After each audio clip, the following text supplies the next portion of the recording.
ቤት የዳኒ ውሸት ግን የውሸቱ ውሸት ማለት ነው። የውሸት ሰላም ፋሚሊ እንዴት ናችሁ? ሰላም ናችሁ? የከያላችሁበት ሰላማችሁ ይብዛልኝ እያልኩኝ ዛሬም በአዲስ ቪዲዮ መጥቻላችኋለሁ ማለት ነው። እንግዲህ ማታ ዳኒ ቤት የተለቀቀው ቪዲዮ ሁላችንም አይተነዋል ማለት ነው።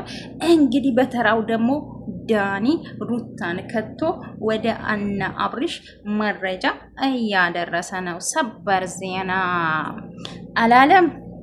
እሺ ዳኒ እሺ እና አንተ ከሩታ ወገን መሆን ትተህ ለነ አብርሽ መረጃ እያደረስክ ነው። ከዛስ አንተ ሄድክ፣ ሜሪ ሄደች፣ ማንም ሄደ፣ ማንም መጣ። በነገራችን ላይ ሩታዬ አይሞቃትም አይደንቃትም።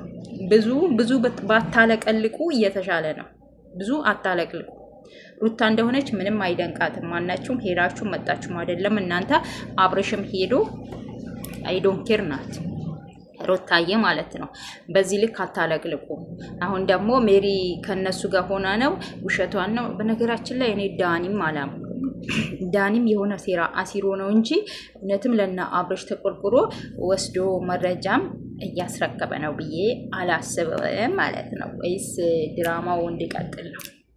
ድራማው ያው ስቴፕ ባይ ስቴፕ እንዲሄድ ፈልጋችሁ ነው እንጂ በዳኒ ሩታን ከቶ እኮ ለና አብርሽ ፎቶ ምናምን እያሴሩ ነው። ከይሄ እንትና ጋር ሆነው ምናምን እንደው ያገሬ ሰው የማይመስል ነገር ለሚስትህ አትንገር ይባላል። እናንተ የማይመስል ነገር እቃ ጨዋታ እኮ ነው የያዛችሁት። እውነቴን እኮ ነው፣ እቃ ጨዋታ። እኛ ስታዩን እንደው እዚህ ጋር ስታዩን እኛ ስንመለከታችሁ ጅልን መስላችኋለን? ይሁን እስኪ በደንብ ይሁን እስኪ ስታዩን እንደው ፊታችን ላይ ጅል የሚመስል ነገር አለ። ጉድ እኮ ነው እናንተ። እቃ ጨዋታ ነው ይሄ፣ እቃ ጨዋታ ነው። የምር ይደብራል በጣም ማለት ነው። እንደ ትልቅ ሰው ሆኑ ለምትሰሩት ቪዲዮ፣ እንደ ትልቅ ሰው ሆኑ። ረበቃችሁ ሌላ የላችሁ።